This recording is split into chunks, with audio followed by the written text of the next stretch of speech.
Le temps effacera toutes les traces. Mais je saurai conjurer cela. Moi seul d'ailleurs, puis accomplir pareille mission. Il a été pour moi un bienfaiteur et un ami. Il est de mon devoir sacré, en hommage à ce grand homme, de ne pas le laisser sombrer dans l'oubli.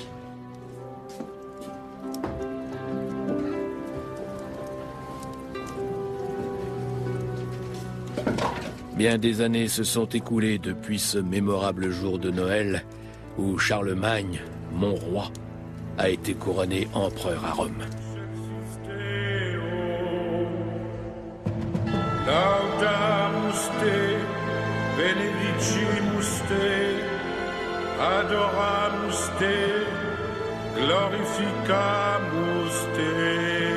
Le 25 décembre de l'an 800, Charlemagne est couronné empereur. Alors, à l'apogée de sa puissance, il règne sur un empire qui s'étend sur la majeure partie de l'Europe occidentale. Charlemagne est le souverain le plus puissant de son temps. Même le pape lui témoigne une déférence mêlée de crainte.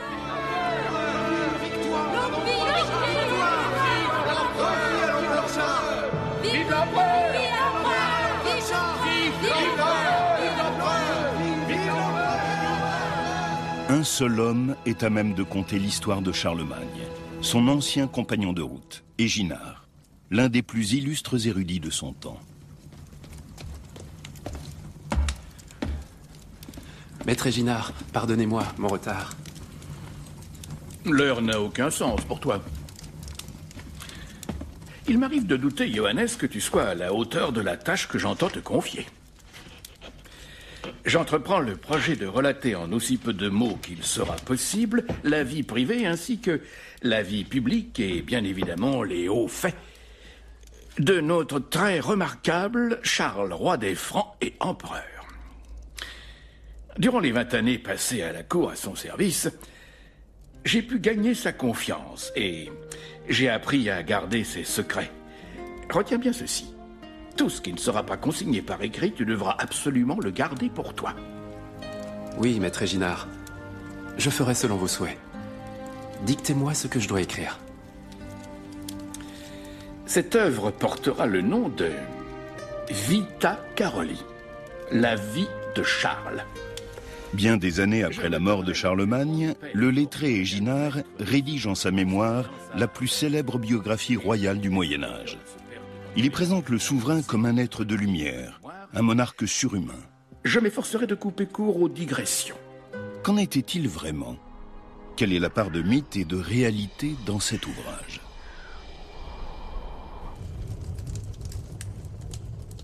L'histoire débute en des temps troublés.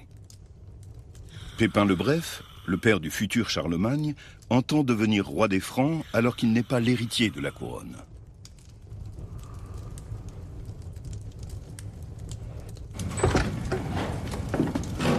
Le jour se lève, Seigneur. Vous aurez veillé toute la nuit.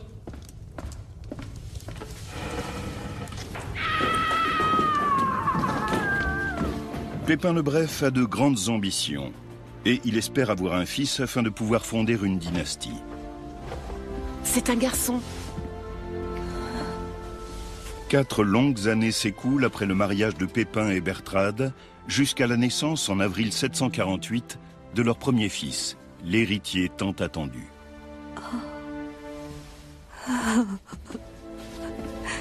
Va annoncer la nouvelle à ton Seigneur.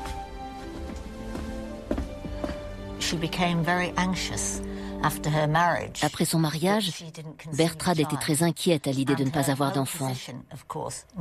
Son statut, et surtout celui de son époux, dépendait de la naissance d'un fils. On dit qu'elle priait désespérément pour être enceinte. Puis elle a donné naissance à Charles. J'imagine qu'à ce moment-là, elle a dû ressentir un formidable sentiment de soulagement. Seigneur, c'est un garçon adorable, en pleine santé. L'avenir des Francs est en marche à présent. Mon fils sera baptisé du nom de Charles en l'honneur de mon père. Je suis sûr qu'il sera un grand homme. Que Dieu bénisse le futur roi des Francs. Le royaume des Francs, composé d'une multitude de principautés, est régi depuis des générations par les Mérovingiens. Toutefois, Pépin le Bref, qui fait partie de la dynastie des Pipinides, dispose de bons arguments pour convaincre les princes de l'aider à renverser la dynastie des Mérovingiens.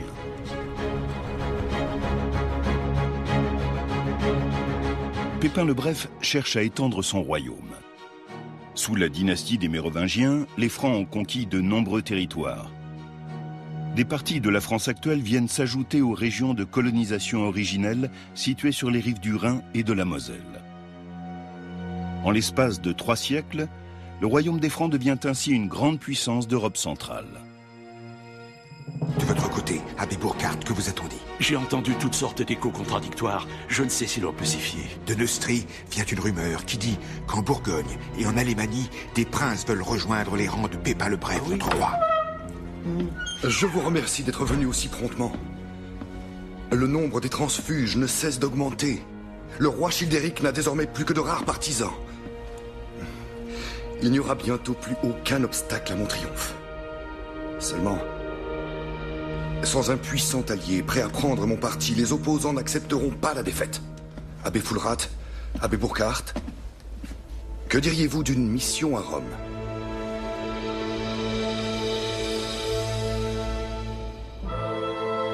Pépin le Bref compte obtenir l'appui et la bénédiction du souverain pontife pour déposer le roi Childéric III. Mon brave abbé Fulrad, abbé Burkhard, je dois vous annoncer qu'après mûre réflexion, j'ai arrêté pour l'avenir du royaume franc une décision. Mieux vaut que la royauté revienne à celui qui possède le pouvoir, plutôt qu'à celui à qui ne subsiste plus guère d'autorité. Aussi, en vertu du pouvoir apostolique, le maire du palais Pépin sera fait roi des Francs. Votre sainteté, cette décision prise dans l'intérêt des Francs ne saurait vous desservir. Le pape était devenu pour les Francs eux-mêmes une autorité d'une visibilité sans précédent. Il semble que Pépin le Bref ait éprouvé la nécessité de trouver en dehors de la noblesse et de l'épiscopat franc une instance pour légitimer et affermir ses ambitions politiques. Il n'avait guère d'autre choix que de se tourner vers le pape. Ainsi fut fait selon les ordres du pontife romain et le père de Charles, Pépin, fut élevé au rang de nouveau roi des Francs. Quant au dernier souverain mérovingien, Pépin lui fit raser la tête et il lui imposa de finir ses jours cloîtré dans un monastère. Retourne donc à ton pupitre, Johannes. Cela faisait longtemps que les rois mérovingiens n'exerçaient plus le pouvoir. Ils n'avaient plus de roi que le nom. Ils arboraient fièrement le cheveu flottant et la barbe longue, et une fois sur le trône, ils jouaient à gouverner. Pépin allait continuer à procéder avec une grande habileté. Il fit la promesse au pape de défendre Rome contre tous ceux qui la menaceraient. Il prit ainsi le rôle de protecteur de l'Église. En contrepartie, Pépin reçut, ainsi que son fils Charles et son deuxième fils, qu'il nomma Carloman, l'onction papale qui sacre les rois.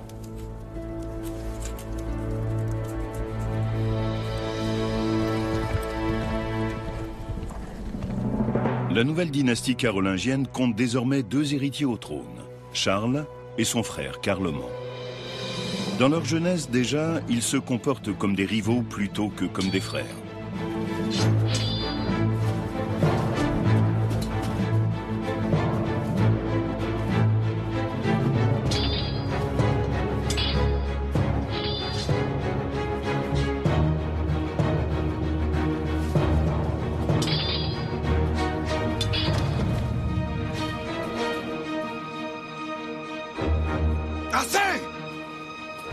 Cessez immédiatement!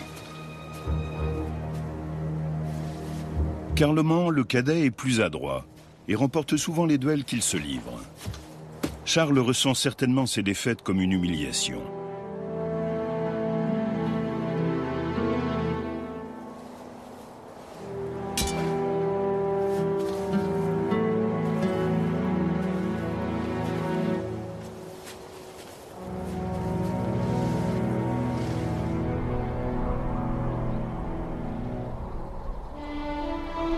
Je vous ai convoqué afin que vous soyez témoins de mes dernières volontés. Je veux partager équitablement le royaume franc entre mes 2 fils. Je vous en conjure, soyez-leur aussi fidèles qu'à moi. Accordez-leur votre loyauté. J'ai divisé le royaume ainsi. Toi, Charles, tu régneras sur le nord de la Neustrie et de l'Austrie, ainsi que sur l'Aquitaine occidentale. À toi, mon cher fils, reviennent l'Aquitaine orientale, la Bourgogne, la Provence, l'Alémanie, ainsi que le sud de la Neustrie et de l'Austrie. Cette décision est sans appel.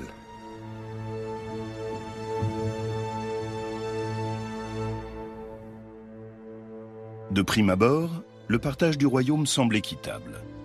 Pourtant, Charles se sent lésé. Son royaume s'étire en arc de cercle autour de celui de son frère, et il doit donc effectuer des déplacements nettement plus longs pour se rendre d'une région à l'autre. La répartition voulue par Pépin est assez bizarre, puisque le partage n'est pas cohérent géographiquement. Les territoires de Charlemagne entourent les territoires de Carloman. Ils ont eu chacun une partie de l'Aquitaine. L'Aquitaine était depuis les temps mérovingiens une région très prisée. Ce partage très bizarre avait certainement aussi pour raison d'être de forcer ses fils à s'entendre, ce qu'ils n'ont pas su faire, ce qu'ils n'ont pas voulu faire. Il y a certainement une rivalité pour le pouvoir suprême. La basilique de Saint-Denis abrite la nécropole de nombreux souverains francs et français depuis Dagobert Ier. Sous ces gisants de marbre blanc reposent côte à côte Pépin le Bref et son épouse Bertrade.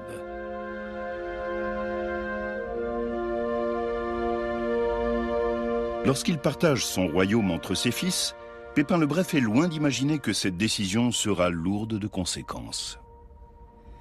À la mort de Pépin le Bref, chaque frère régna sur la partie du royaume qui lui avait été attribuée par son père.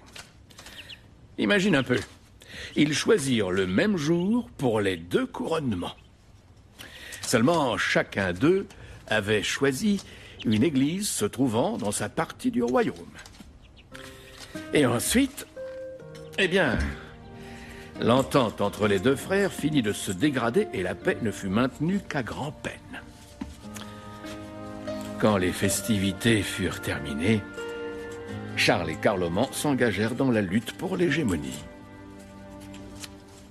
Ah, mais n'étaient-ce pas aussi les femmes qui, à leur habile façon, semèrent la discorde ?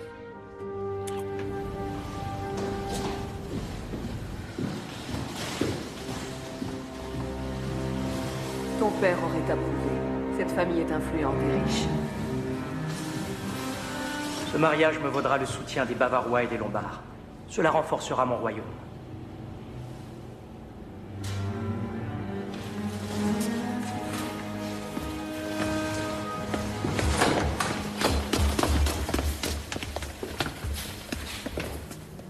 Je vous donnerai vite des nouvelles. Que Dieu te bénisse, mon fils.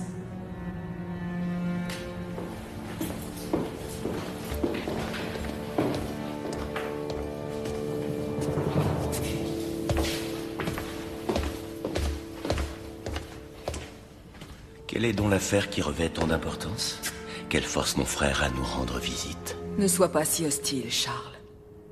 Et réfléchis bien à ceci. Tu as beau être souverain, le pouvoir ne t'est pas acquis. Tant que tu es de mon côté, mère, je n'ai pas à craindre mon jeune frère. Je te soutiendrai toujours, mon fils aimé, tu le sais bien. Mais ne sous-estime pas ton frère. Il a des alliés puissants. Les relations entre princes étaient souvent complexes et tendues. Dans le cas de Charlemagne et Carloman, c'était indéniable. Peut-être était-ce dû au lien particulier de Bertrade avec son fils aîné. Elle a sans doute essayé de rétablir la paix entre ses deux fils lorsque les dissensions sont apparues au grand jour après la mort de leur père. Mais à mon avis, elle avait une préférence pour Charlemagne.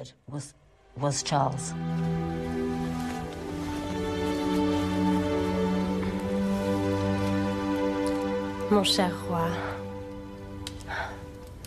ne crois-tu pas qu'un héritier viendrait à point nommé?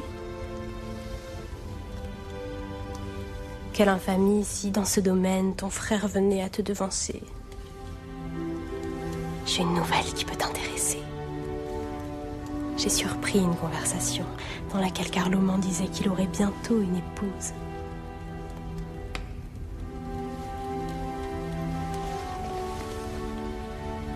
Elle partage sûrement déjà ses nuits.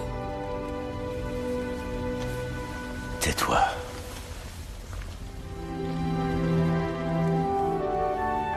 Tu n'as aucune inquiétude à te faire à ce sujet.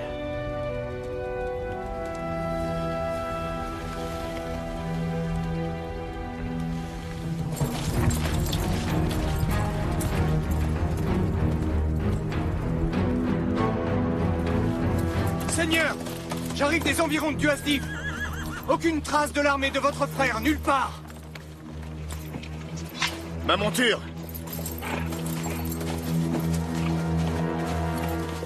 Aux frontières du royaume, une révolte éclate en 769. En pareil cas, il est prévu que les deux frères unissent leurs armées pour affronter ensemble l'adversaire. L'Aquitaine, jadis conquise par le roi Pépin le Bref, se soulève contre l'occupant franc sous la conduite de Hunno, son ancien souverain. À Montcontour, situé à 500 km du foyer de la révolte, Charlemagne attend son frère, censé l'aider à réprimer le soulèvement. Mais Carloman n'est pas au rendez-vous. En allant affronter Hunno sans votre soutien militaire, votre frère se jettera dans la gueule du loup. Tel est le plan. Il fera front seul, comme le lui commande son honneur, et celui de feu notre père.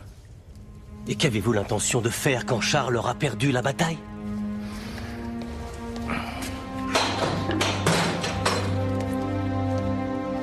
Quelle noble visite. Mais que me vaut l'honneur? Aussi loin que remonte notre histoire, les rois francs ont fait front commun. Nous avons juré fidélité à cette loi sacrée. Ne t'en souviens-tu pas? Puisque cette loi te semble si sacrée, fais comme moi, mon cher frère. Renvoie tes soldats chez eux. Tu veux peut-être que nos sujets aient une raison de rire de nous. Tu m'avais promis ton soutien. N'as-tu pas de parole? Ma foi, j'ai bien réfléchi et je me suis ravisé. À ta santé, mon frère. Tu surmonteras bien cet outrage. Ignoble traître. Tu vois, Charles, tu pourrais me tuer, tu en as la force. Ce qui te manque le plus, c'est le courage.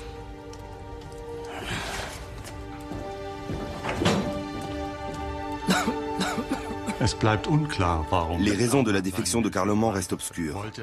Avait-il l'intention de placer son frère en position délicate, Avait-il scellé une alliance avec les Aquitains? Peut-être de vieilles hostilités opposaient-elles encore les deux frères.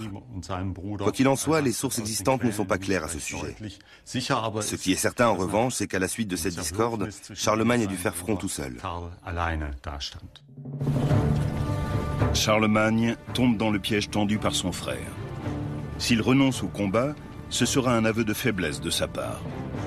Mais affronter seul l'adversaire représente un risque considérable, car Charlemagne ne peut se permettre une défaite. Un roi ne reste roi que si la fortune des armes, et par là même Dieu, lui est favorable. Peut-être Charlemagne s'engage-t-il avec assurance dans cette aventure, car il dispose d'armes et de techniques tout à fait novatrices pour l'époque. C'est en tout cas ce que laisse penser un précieux document conservé à la bibliothèque de l'abbaye de Saint-Gall, l'une des plus anciennes et plus vastes bibliothèques monastiques au monde. Cette magnifique salle de style baroque abrite notamment un manuscrit de l'époque carolingienne, le Psautier d'or, un précieux ouvrage enluminé. Les soldats francs y sont représentés lors d'une bataille, armés d'arcs et de flèches, d'épées et de boucliers. Pour se protéger, ils portent des cottes de mailles et des cuirasses à écailles, un équipement très sophistiqué pour l'époque.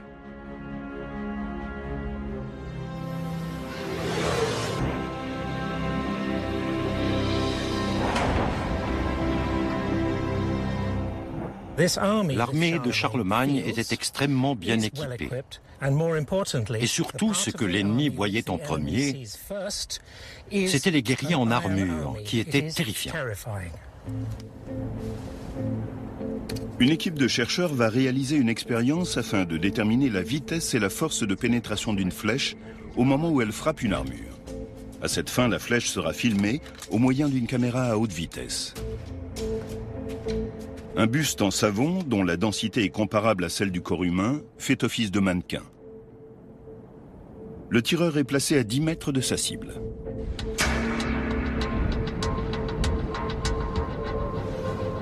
La caméra filme la trajectoire de la flèche à 3000 images par seconde. Jusqu'au moment où elle frappe le buste. Quelle est la vitesse de la flèche? D'après nos calculs, elle atteint 45 mètres à la seconde, ce qui correspond à 162 km/h. C'est rapide.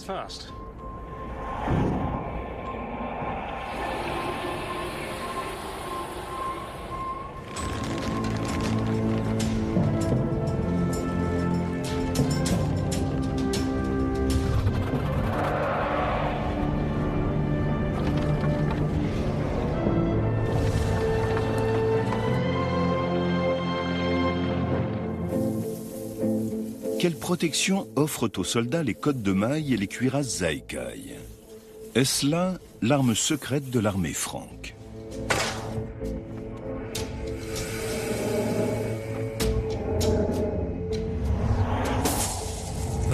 La cotte de maille était la protection la plus répandue à l'époque. Elle était constituée d'anneaux métalliques entrecroisés. À l'origine, elle était conçue pour protéger les guerriers contre les épées et les lances. Comme l'ont montré nos expériences, elle n'était pas très efficace contre les flèches, même si elle pouvait en arrêter quelques-unes. Portée seule, elle ne suffit pas à arrêter une flèche. Mais elle absorbe si bien le choc que la pointe de la flèche est ensuite aisément amortie par le pourpoint, porté sous la cotte de maille. Les cuirasses à écailles, en revanche, offrent une protection remarquable, car elles font ricocher les flèches. L'armée de Charlemagne, organisée en colonnes sur plusieurs rangs, s'engage en territoire aquitain. Galvanisés par la détermination sans faille de leur chef, les Francs se lancent à l'assaut des unités ennemies.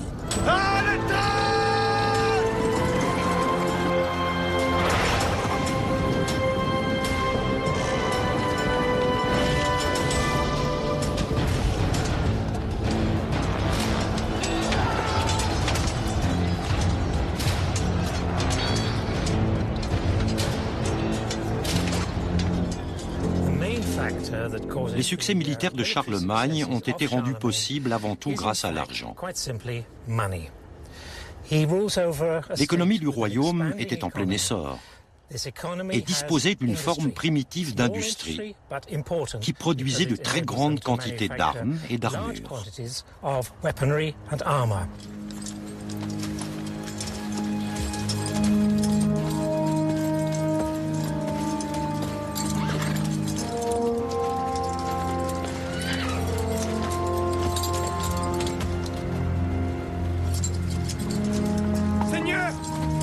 Seigneur, vous avez un fils.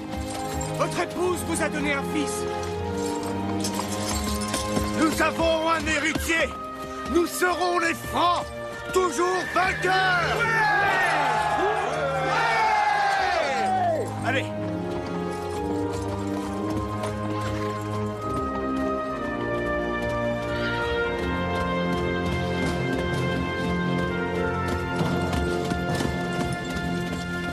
À l'issue de cette victoire, Charlemagne se déclare seul souverain d'Aquitaine. C'est ainsi qu'il annexe le territoire qui revenait à l'origine à son frère Carloman, à la suite du partage effectué par leur père.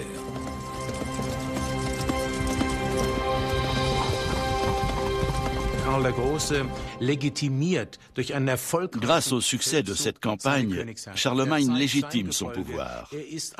Il s'impose auprès de ses hommes comme un chef de guerre capable de vaincre. C'est un gage de légitimité qui conforte sa stature royale. Carloman le cadet n'avait peut-être pas envisagé qu'il serait éclipsé en cas de victoire de son frère. Avec le recul, on peut estimer que Carloman aurait sans doute mieux fait d'aider son frère à rétablir la paix en Aquitaine. Charles donna à son fils le nom de son père, Pépin. Il était évidemment très heureux d'avoir pris cette avance sur son frère et de pouvoir montrer par ce geste sa suprématie. Seulement, à peine quelques mois plus tard, se produisit une ignominie. Carloman eut lui aussi un garçon comme premier-né et lui donna également le nom de Pépin. C'était une grave provocation envers son aîné. Il faut savoir que durant tout ce temps, Charles a enduré la jalousie et l'hostilité de son frère avec une telle patience que cela finit par attirer l'attention. Ouais, beaucoup de personnes s'attendaient à le voir en colère et ne comprenaient pas qu'il puisse garder son calme. Il ne rendait de compte à quiconque, il réglait ses affaires à sa manière. Jusqu'au jour où il devint clair que sa mère Bertrade s'était également mise en tête de régler ses affaires, mais à sa manière à elle.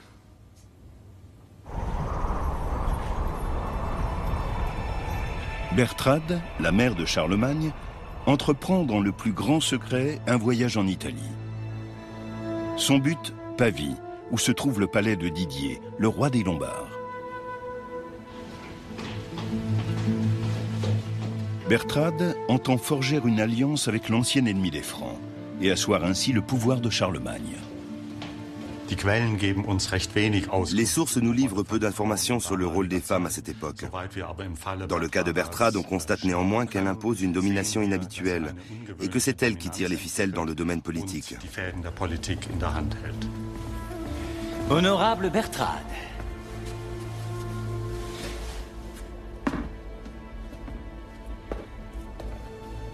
Si je puis me permettre, je trouve que vous êtes une femme d'une stature remarquable. Je vous remercie, cher roi Didier. Voilà qui ouvre agréablement notre rencontre. Sachez-le, nous ne cessons pas d'être surpris par la distance entre les fiers rois de Lombardie et le royaume des Francs. Il serait peut-être temps d'initier un rapprochement. Je vous en prie, laissez-moi vous présenter ma fille Désirée. Charlemagne doit épouser la princesse Désirée afin de sceller l'alliance avec les Lombards. Le royaume de Carloman sera ainsi enclavé au milieu des possessions de son frère et pourra être contrôlé depuis le nord, l'ouest et le sud. C'est en tout cas la stratégie initiale de Charlemagne. Toutefois, le pape Étienne III voit d'un œil méfiant une alliance entre les Lombards, ennemis jurés de Rome, et les Francs, qui étaient jusque-là les protecteurs de l'Église. Le pape voit même dans la manœuvre de Bertrade la main du diable. Il décide d'écrire sur le champ au roi des Francs. Dès le paradis, Satan a agi par l'entremise d'une femme. quand il a voulu que la loi divine soit violée.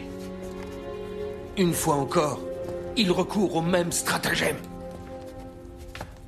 Cette idée de mariage lui a été soufflée par le démon. Le noble et sublime peuple franc ne peut certainement pas se compromettre en s'unissant à ces Lombards perfides. C'est au nom de Saint-Pierre lui-même que je conjure Charles, roi des Francs, par l'épouvantable jour du jugement dernier, de renoncer à épouser la fille du roi de Lombardie. En dépit de l'opposition du pape, Bertrade parvient à ses fins. Charlemagne répudie sa femme, Himiltrude, qui, comme le veut la coutume en ces temps-là, est bannie et envoyée dans un couvent pour le restant de ses jours. On sait malheureusement peu de choses à son sujet. On ignore notamment de quelle famille elle était issue, même si on peut supposer que cette famille n'était pas très puissante. En effet, on n'a pas connaissance de protestation à la suite de cette répudiation, alors même que Himiltrude avait donné un fils à Charlemagne. Ce fils prénommé Pépin deviendra Pépin le Bossu. Après la répudiation de Himiltrude, on ignore ce qu'il est advenu d'elle, car les sources passent cette question sous silence.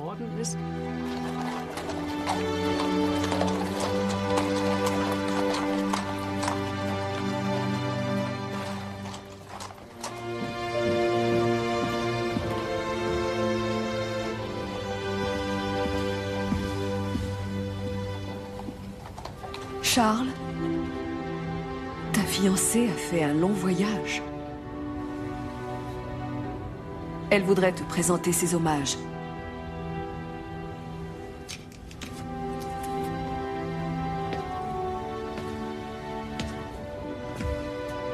J'espère que vous avez fait bonne route.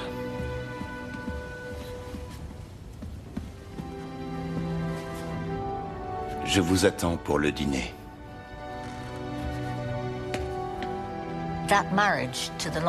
Ce mariage avec la princesse lombarde promettait d'être utile. Le roi des Lombards avait marié toutes ses filles à de puissants souverains, et Charlemagne s'est en quelque sorte introduit dans ce maillage de pouvoir déjà en place. Carloman décide alors de prendre l'initiative.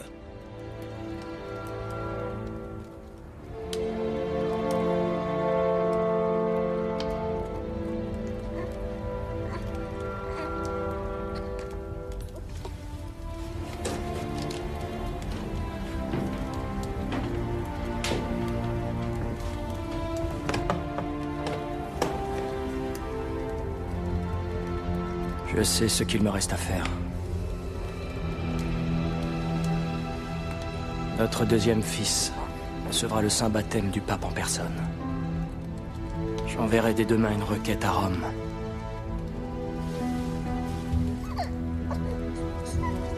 Il n'y a aucune raison que sa sainteté n'y consente pas. Vous pourrez sceller une nouvelle alliance puissante.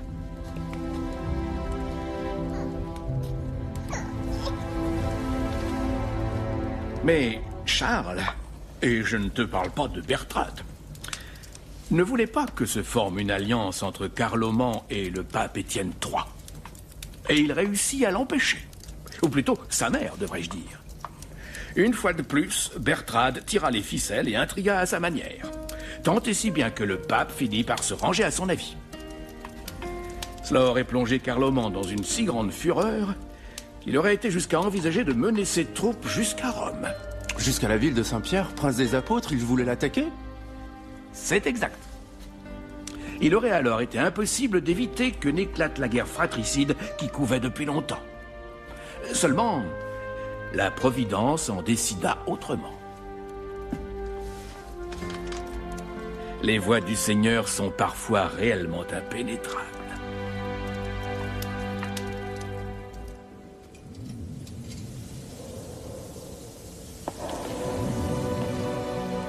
C'est le destin qui empêchera une guerre fratricide.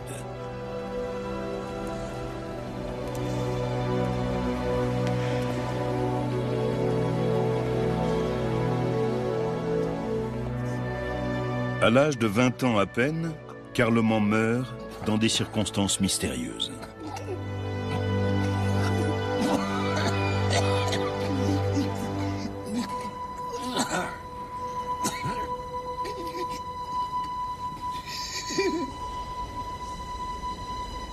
La mort de ce frère détesté ouvre à Charlemagne des perspectives insoupçonnées.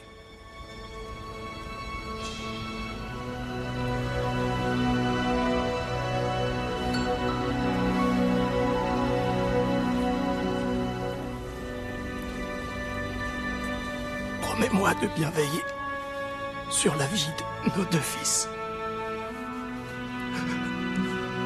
Méfie-toi de mon frère comme de la peste. Ne le laisse pas leur extorquer la couronne de notre lignée.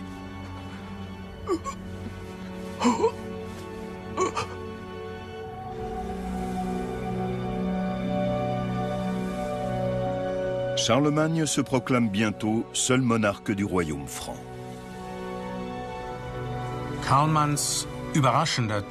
La mort inattendue de Carloman a été providentielle pour Charlemagne. Pour ma part, je ne suis pas certain que ce décès soit tout à fait naturel. Mais les spéculations sont une des facettes du travail des historiens. En l'occurrence, les sources sont les récits de témoins qui, dans ce cas précis, ne livrent aucun indice quant à une quelconque intervention de Charlemagne dans la mort de son frère.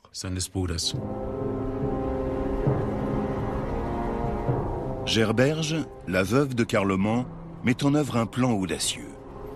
Afin de soustraire ses fils à l'emprise de Charlemagne, elle décide de franchir les Alpes et de se réfugier à la cour de Didier, le roi des Lombards.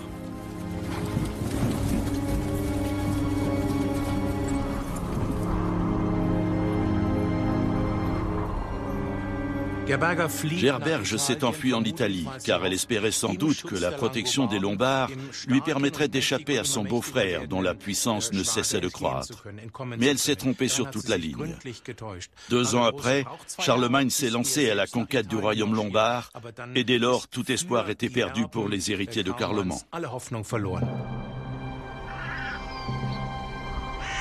Pour l'épouse de Charlemagne aussi, les jours à la cour sont comptés.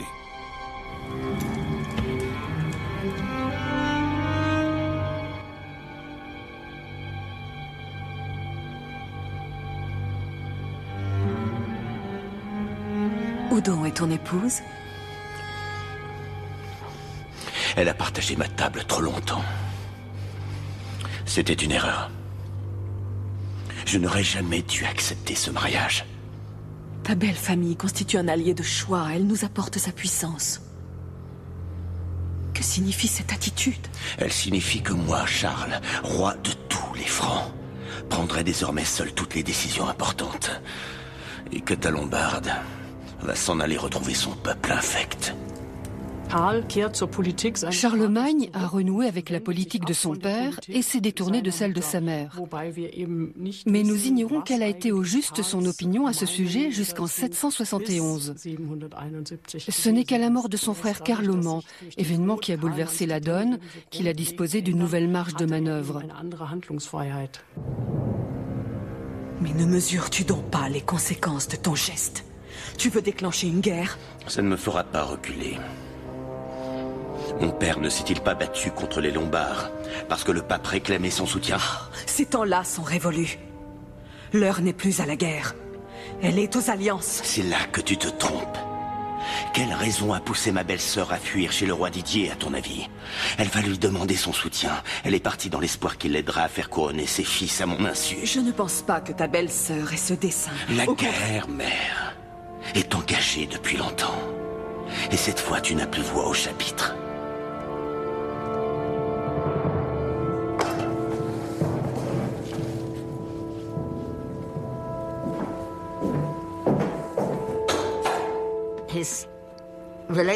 Les relations de Charlemagne avec l'Italie étaient en train d'évoluer.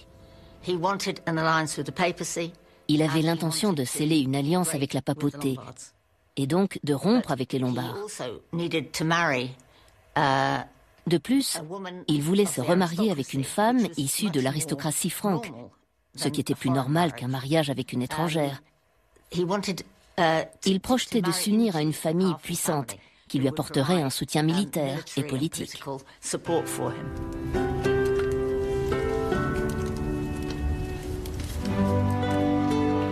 Charlemagne, qui a depuis longtemps renvoyé Désiré chez son père, roi des Lombards, épouse alors Hildegarde, la fille d'un comte de la noblesse alémanique. Au cours des 11 années suivantes, elle lui donnera 9 enfants.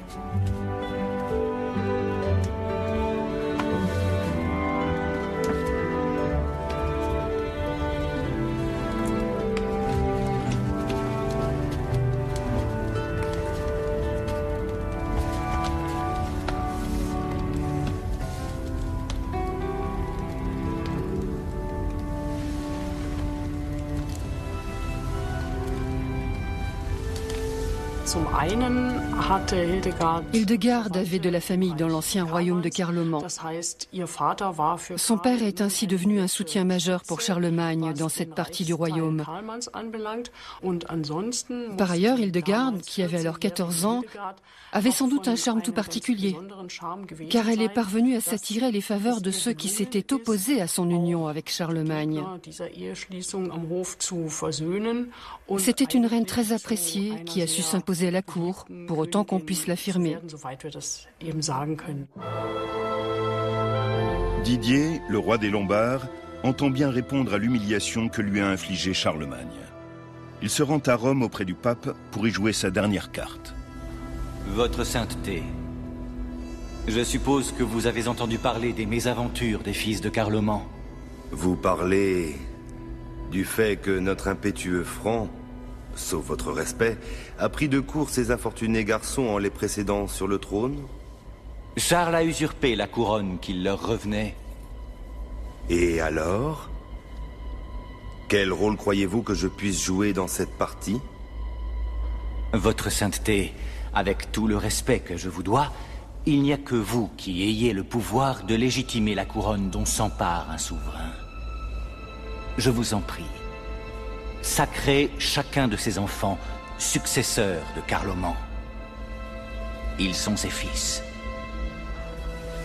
Oui, et on m'a averti également qu'ils étaient sous votre protection.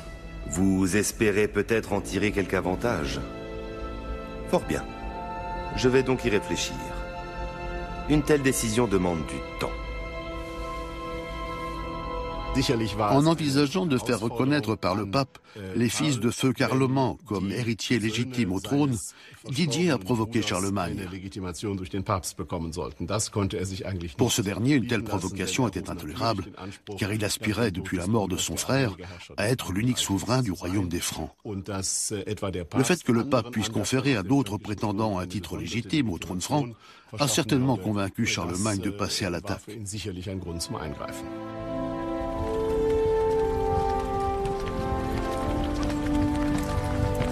Au mois de mai 772, la guerre contre les Lombards semble inévitable. Cependant, l'attitude de Charlemagne envers ses neveux irrite de nombreux princes du royaume.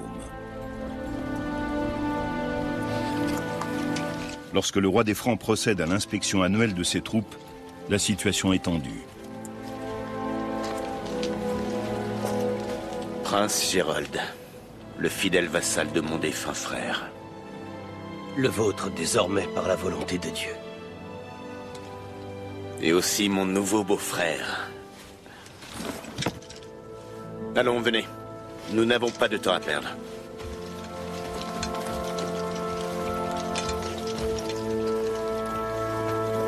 Je remarque des absences dans nos rangs. Cela me peine. Je déplore de voir des princes francs refuser leur loyauté à leur propre souverain et donner leur approbation à un Lombard qui nous déteste. Mais laissons pour l'heure un répit aux Lombards. Allons plutôt nous occuper des Saxons. Quand Charlemagne a répudié son épouse lombarde, il savait que cela entraînerait une guerre contre les Lombards. Mais il savait aussi que dans ses propres rangs, du fait de sa mère, des voix s'élevaient contre l'idée d'une campagne en Lombardie. Il lui a fallu d'abord surmonter cette résistance avant de pouvoir lancer une offensive contre les Lombards. En bon roi guerrier, il a mis cette période à profit pour organiser une campagne contre les Saxons. Car un roi à l'époque devait sans cesse faire la guerre. C'était sa principale occupation.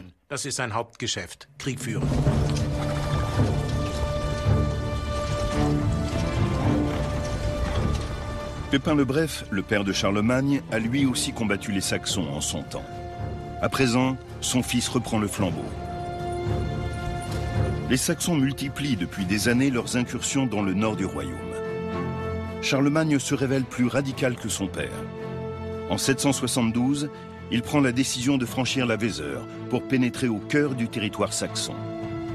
Faisant preuve d'une violence sans précédent, ses armées vont mettre à feu et à sang les villages de l'adversaire.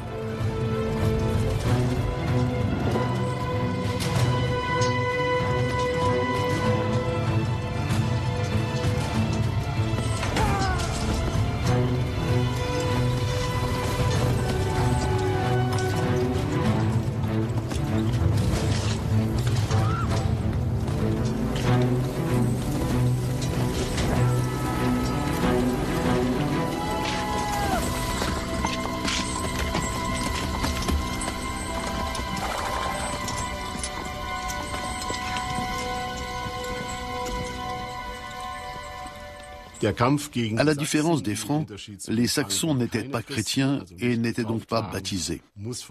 Dès le départ, cette guerre avait un aspect religieux. Le paganisme était une composante de l'identité politique et ethnique des Saxons, et il fallait l'anéantir si l'on voulait soumettre ce peuple. Pour Charlemagne, l'assujettissement militaire et la christianisation de la Saxe étaient indissociables. C'étaient les deux faces d'une même médaille. Qui étaient au juste les Saxons? Comment et où vivaient-ils? Dans le massif de l'Egegebirge, en Rhénanie-Westphalie, se trouve une curiosité naturelle, les Externsteine, d'imposants rochers qui auraient été un lieu de culte saxon. Jadis, les païens de Germanie honoraient leur divinité en sacrifiant des animaux. Mais ces cavernes ont-elles été utilisées par les Saxons du temps de Charlemagne? C'est l'hypothèse que cherche à vérifier le physicien Clemens Voda. À cet endroit, ça paraît bien. On va percer exactement là où la coloration est forte.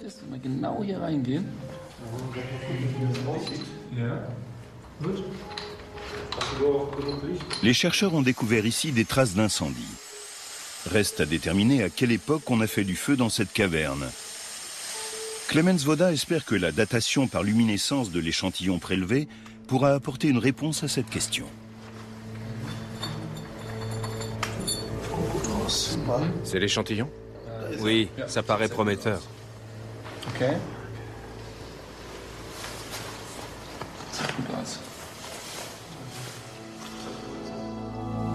Il existe peu de documents relatifs aux rituels religieux des Saxons.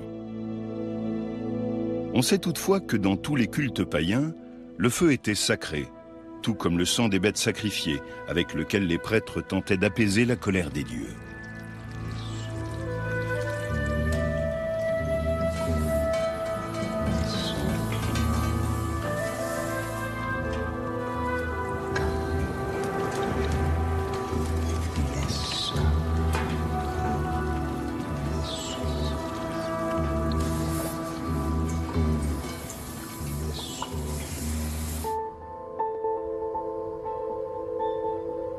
Clemens Voda établit une datation de l'échantillon grâce à la technique de luminescence par stimulation optique. Les scientifiques déterminent de cette manière le dernier réchauffement des grains de quartz contenus dans la roche. Ces analyses demandent de longues journées de préparation et de mesure.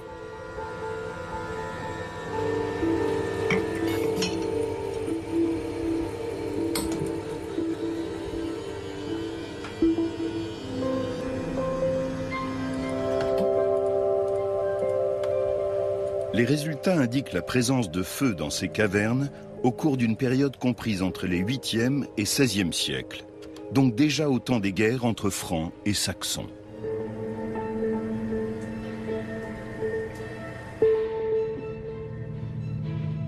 En l'absence d'autres indications archéologiques, il est impossible de déterminer s'il s'agissait effectivement de feux rituels. Dans les environs, d'autres éléments indiquent l'importance toute particulière du site. Du temps de Charlemagne, c'est ici que s'élevait le légendaire Irminsul, le sanctuaire le plus important des Saxons. Ce frêne immense était leur arbre sacré. Surnommé l'arbre-monde, il soutenait, dit-on, la voûte céleste. Au XVIe siècle, un bas-relief chrétien figurant une descente de croix vient orner la paroi extérieure de la grotte principale. Un détail insolite saute aux yeux des observateurs. Il s'agit de la représentation d'une ramification comparable aux descriptions d'Irminsul qui sont parvenues jusqu'à nous.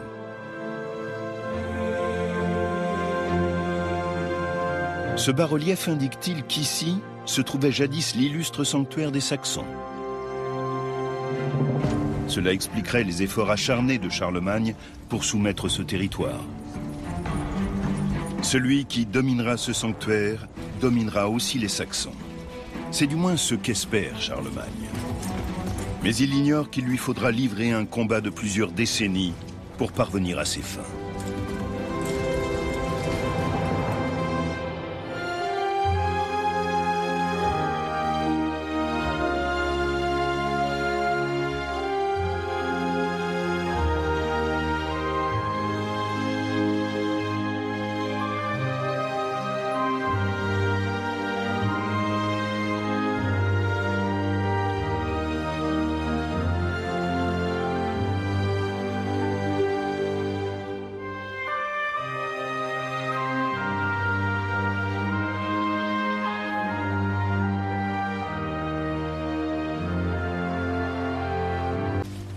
Ma foi, j'ai bien réfléchi et je me suis ravisé. À ta santé, mon frère. Tu surmonteras bien cet outrage.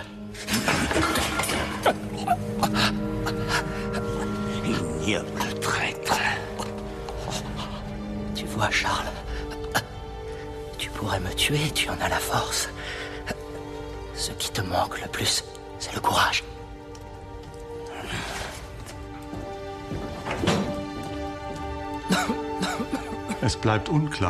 Les raisons de la défection de Carloman restent obscures. Avait-il l'intention de placer son frère en position délicate? Avait-il scellé une alliance avec les Aquitains? Peut-être de vieilles hostilités opposaient-elles encore les deux frères. Quoi qu'il en soit, les sources existantes ne sont pas claires à ce sujet. Ce qui est certain en revanche, c'est qu'à la suite de cette discorde, Charlemagne a dû faire front tout seul. Charlemagne tombe dans le piège tendu par son frère. S'il renonce au combat, ce sera un aveu de faiblesse de sa part. Mais affronter seul l'adversaire représente un risque considérable, car Charlemagne ne peut se permettre une défaite. Un roi ne reste roi que si la fortune des armes, et par là même Dieu, lui est favorable. Peut-être Charlemagne s'engage-t-il avec assurance dans cette aventure, car il dispose d'armes et de techniques tout à fait novatrices pour l'époque. C'est en tout cas ce que laisse penser un précieux document conservé à la bibliothèque de l'abbaye de Saint-Gall, l'une des plus anciennes et plus vastes bibliothèques monastiques au monde.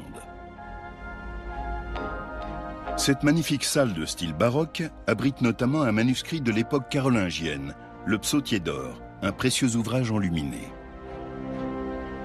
Les soldats francs y sont représentés lors d'une bataille, armés d'arcs et de flèches, d'épées et de boucliers. Pour se protéger, ils portent des cottes de mailles et des cuirasses à écailles, un équipement très sophistiqué pour l'époque.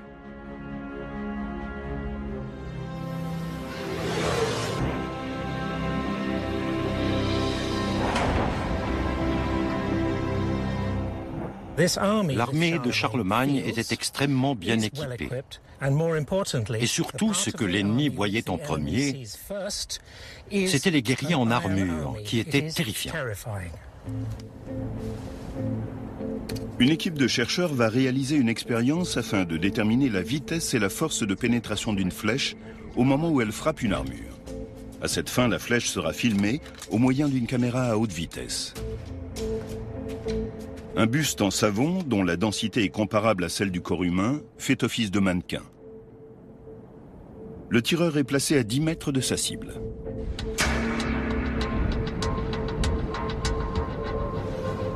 La caméra filme la trajectoire de la flèche à 3000 images par seconde. Jusqu'au moment où elle frappe le buste. Quelle est la vitesse de la flèche? D'après nos calculs, elle atteint 45 mètres à la seconde, ce qui correspond à 162 km/h. C'est rapide.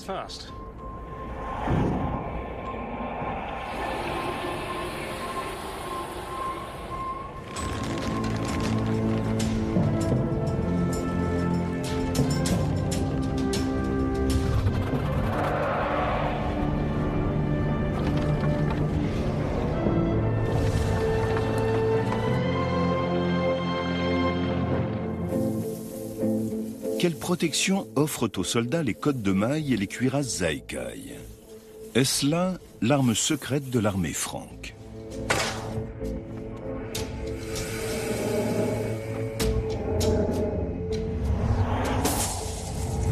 La cotte de maille était la protection la plus répandue à l'époque. Elle était constituée d'anneaux métalliques entrecroisés.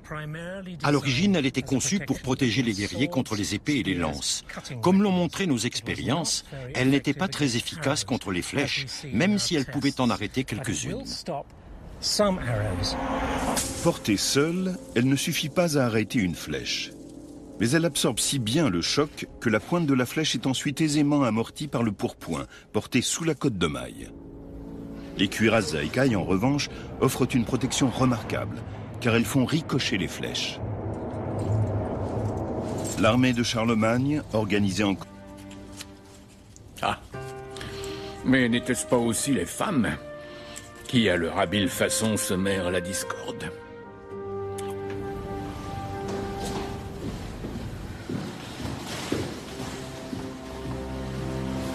Ton père aurait approuvé.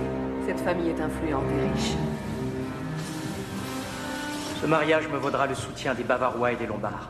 Cela renforcera mon royaume.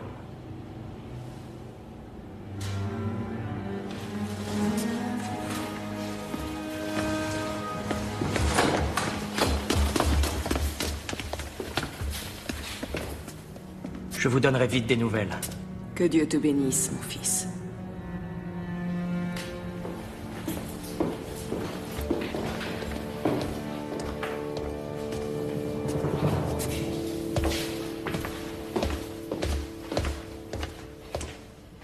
Quelle est donc l'affaire qui revêt tant d'importance? Quelle force mon frère à nous rendre visite? Ne sois pas si hostile, Charles. Et réfléchis bien à ceci. Tu as beau être souverain, le pouvoir ne t'est pas acquis. Tant que tu es de mon côté, mère, je n'ai pas à craindre mon jeune frère. Je te soutiendrai toujours, mon fils aimé, tu le sais bien. Mais ne sous-estime pas ton frère. Il a des alliés puissants. Les relations entre princes étaient souvent complexes et tendues. Dans le cas de Charlemagne et Carloman, c'était indéniable. Peut-être était-ce dû au lien particulier de Bertrade avec son fils aîné. Elle a sans doute essayé de rétablir la paix entre ses deux fils lorsque les dissensions sont apparues au grand jour après la mort de leur père. Mais à mon avis, elle avait une préférence pour Charlemagne.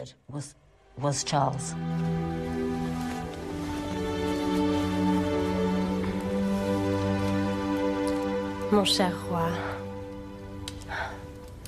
ne crois-tu pas qu'un héritier viendrait à point nommé?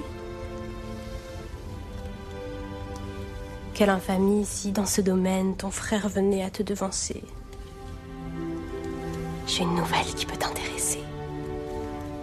J'ai surpris une conversation dans laquelle Carloman disait qu'il aurait bientôt une épouse.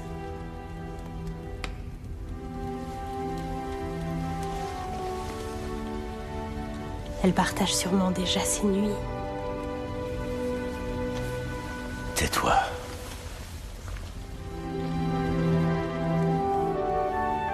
Tu n'as aucune inquiétude à te faire à ce sujet.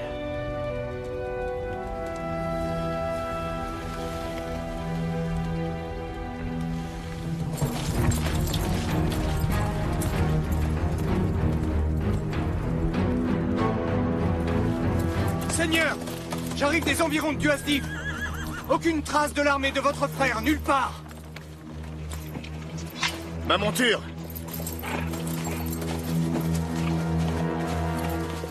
Aux frontières du royaume, une révolte éclate en 769. En pareil cas, il est prévu que les deux frères unissent leurs armées pour affronter ensemble l'adversaire. L'Aquitaine, jadis conquise par le roi Pépin le Bref, se soulève contre l'occupant franc sous la conduite de Hunno, son ancien souverain. À Montcontour, situé à 500 km du foyer de la révolte, Charlemagne attend son frère, censé l'aider à réprimer le soulèvement.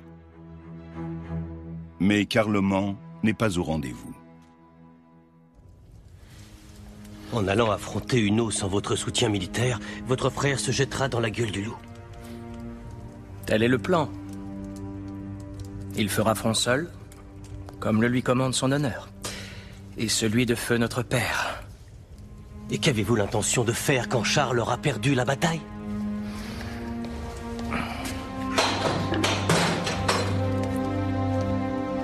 Quelle noble visite! Mais que me vaut l'honneur? Aussi loin que remonte notre histoire, les rois francs ont fait front commun. Nous avons juré fidélité à cette loi sacrée. Ne t'en souviens-tu pas? Puisque cette loi te semble si sacrée, fais comme moi, mon cher frère. Renvoie tes soldats chez eux. Tu veux peut-être que nos sujets aient une raison de rire de nous. Tu m'avais promis ton soutien. N'as-tu pas de parole?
Le temps effacera toutes les traces. Mais je saurai conjurer cela. Moi seul, d'ailleurs, puis accomplir pareille mission. Il a été pour moi un bienfaiteur et un ami. Il est de mon devoir sacré, en hommage à ce grand homme, de ne pas le laisser sombrer dans l'oubli.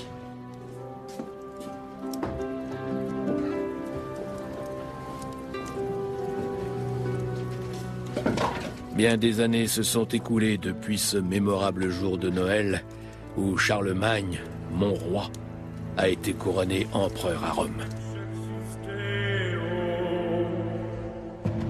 Laudamus te, benedicimus te, adoramus te, glorificamus te.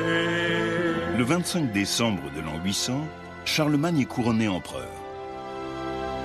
Alors, à l'apogée de sa puissance, il règne sur un empire qui s'étend sur la majeure partie de l'Europe occidentale. Charlemagne est le souverain le plus puissant de son temps. Même le pape lui témoigne une déférence mêlée de crainte.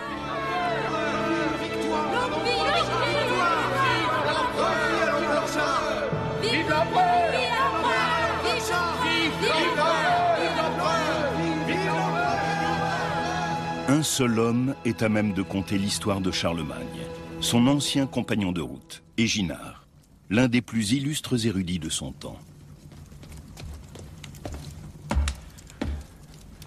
Maître Éginard, pardonnez-moi mon retard. L'heure n'a aucun sens pour toi. Il m'arrive de douter, Johannes, que tu sois à la hauteur de la tâche que j'entends te confier. J'entreprends le projet de relater en aussi peu de mots qu'il sera possible la vie privée ainsi que la vie publique et bien évidemment les hauts faits de notre très remarquable Charles, roi des Francs et empereur. Durant les 20 années passées à la cour à son service, j'ai pu gagner sa confiance et j'ai appris à garder ses secrets. Retiens bien ceci. Tout ce qui ne sera pas consigné par écrit, tu devras absolument le garder pour toi. Oui, maître Éginard. Je ferai selon vos souhaits. Dictez-moi ce que je dois écrire. Cette œuvre portera le nom de Vita Caroli, la vie de Charles. Bien des années après la mort de Charlemagne, le lettré Éginard rédige en sa mémoire la plus célèbre biographie royale du Moyen-Âge. Il y présente le souverain comme un être de lumière, un monarque surhumain, Je m'efforcerai de couper court aux digressions. Qu'en était-il vraiment? Quelle est la part de mythe et de réalité dans cet ouvrage?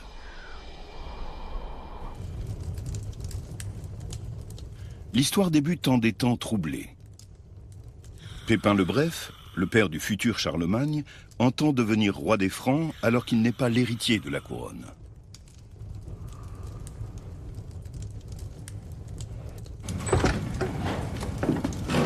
Le jour se lève, Seigneur. Vous aurez veillé toute la nuit.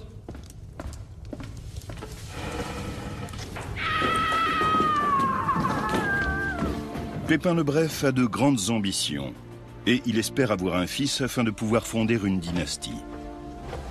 C'est un garçon. 4 longues années s'écoulent après le mariage de Pépin et Bertrade jusqu'à la naissance en avril 748 de leur premier fils, l'héritier tant attendu.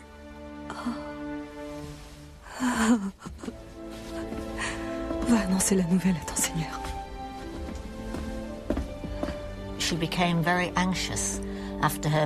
Après son mariage, Bertrade était très inquiète à l'idée de ne pas avoir d'enfant. Son statut, et surtout celui de son époux, dépendait de la naissance d'un fils. On dit qu'elle priait désespérément pour être enceinte. Puis elle a donné naissance à Charles. J'imagine qu'à ce moment-là, elle a dû ressentir un formidable sentiment de soulagement. Seigneur, c'est un garçon adorable, en pleine santé. L'avenir des Francs est en marche à présent. Mon fils sera baptisé du nom de Charles en l'honneur de mon père. Je suis sûr qu'il sera un grand homme. Que Dieu bénisse le futur roi des Francs. Le royaume des Francs, composé d'une multitude de principautés, est régi depuis des générations par les Mérovingiens. Toutefois, Pépin le Bref, qui fait partie de la dynastie des Pipinides, dispose de bons arguments pour convaincre les princes de l'aider à renverser la dynastie des Mérovingiens.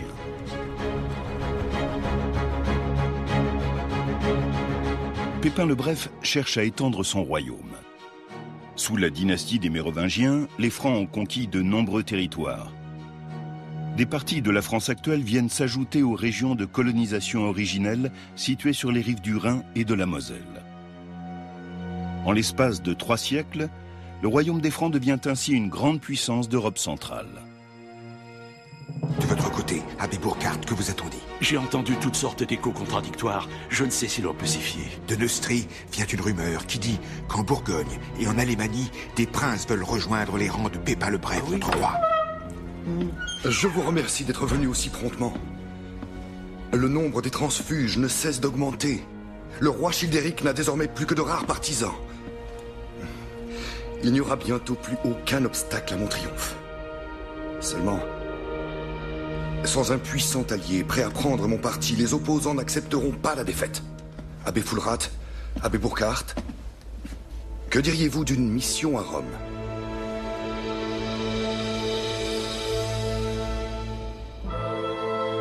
Pépin le Bref compte obtenir l'appui et la bénédiction du souverain pontife pour déposer le roi Childéric III. Mon brave abbé Fulrat, abbé Burkhard, je dois vous annoncer qu'après mûre réflexion, j'ai arrêté pour l'avenir du royaume franc une décision. Mieux vaut que la royauté revienne à celui qui possède le pouvoir, plutôt qu'à celui à qui ne subsiste plus guère d'autorité. Aussi, en vertu du pouvoir apostolique, le maire du palais Pépin sera fait roi des Francs. Votre sainteté, cette décision prise dans l'intérêt des Francs ne saurait vous desservir. Le pape était devenu pour les Francs eux-mêmes une autorité d'une visibilité sans précédent. Il semble que Pépin le Bref ait éprouvé la nécessité de trouver en dehors de la noblesse et de l'épiscopat franc une instance pour légitimer et affermir ses ambitions politiques. Il n'avait guère d'autre choix que de se tourner vers le pape. Ainsi fut fait selon les ordres du pontife romain et le père de Charles, Pépin, fut élevé au rang de nouveau roi des Francs. Quant au dernier souverain mérovingien, Pépin lui fit raser la tête et il lui imposa de finir ses jours cloîtré dans un monastère. Retourne donc à ton pupitre, Johannes. Cela faisait longtemps que les rois mérovingiens n'exerçaient plus le pouvoir. Ils n'avaient plus de roi que le nom. Ils arboraient fièrement le cheveu flottant et la barbe longue, et une fois sur le trône, ils jouaient à gouverner. Pépin allait continuer à procéder avec une grande habileté. Il fit la promesse au pape de défendre Rome contre tous ceux qui la menaceraient. Il prit ainsi le rôle de protecteur de l'Église. En contrepartie, Pépin reçut, ainsi que son fils Charles et son deuxième fils, qu'il nomma Carloman, l'onction papale qui sacre les rois.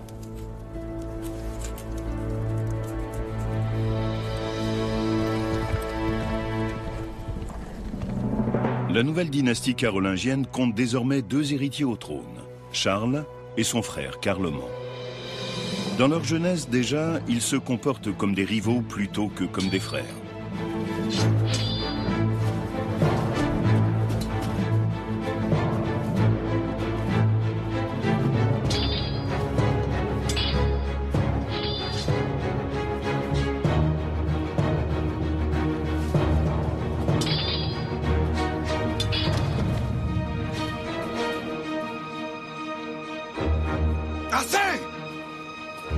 Cessez immédiatement! Carloman, le cadet, est plus adroit et remporte souvent les duels qu'il se livre. Charles ressent certainement ses défaites comme une humiliation.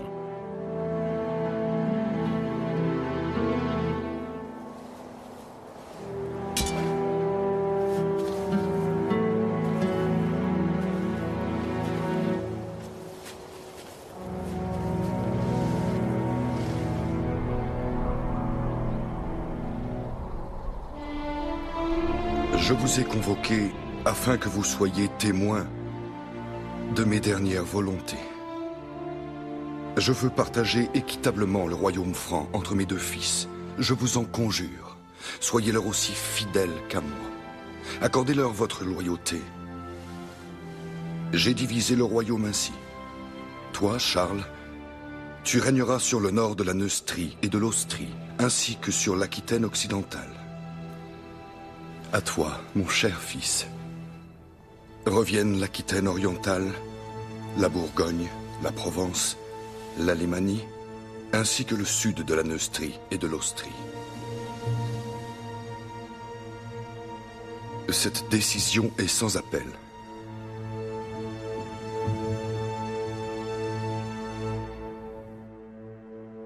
De prime abord, le partage du royaume semble équitable. Pourtant, Charles se sent lésé. Son royaume s'étire en arc de cercle autour de celui de son frère, et il doit donc effectuer des déplacements nettement plus longs pour se rendre d'une région à l'autre. La répartition voulue par Pépin est assez bizarre, puisque le partage n'est pas cohérent géographiquement. Les territoires de Charlemagne entourent les territoires de Carloman. Ils ont eu chacun une partie de l'Aquitaine. L'Aquitaine était depuis les temps mérovingiens une région très prisée. Ce partage très bizarre avait certainement aussi pour raison d'être de forcer ses fils à s'entendre, ce qu'ils n'ont pas su faire, ce qu'ils n'ont pas voulu faire. Il y a certainement une rivalité pour le pouvoir suprême. La basilique de Saint-Denis abrite la nécropole de nombreux souverains francs et français depuis Dagobert Ier. Sous ces gisants de marbre blanc reposent côte à côte Pépin le Bref et son épouse Bertrade.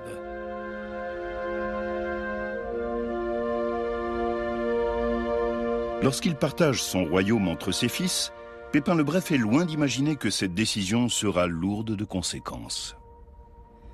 À la mort de Pépin le Bref, chaque frère régna sur la partie du royaume qui lui avait été attribuée par son père. Imagine un peu, Ils choisirent le même jour pour les 2 couronnements. Seulement, chacun d'eux avait choisi une église se trouvant dans sa partie du royaume. Et ensuite, eh bien, l'entente entre les 2 frères finit de se dégrader et la paix ne fut maintenue qu'à grand-peine. Quand les festivités furent terminées, Charles et Carloman s'engagèrent dans la lutte pour l'hégémonie.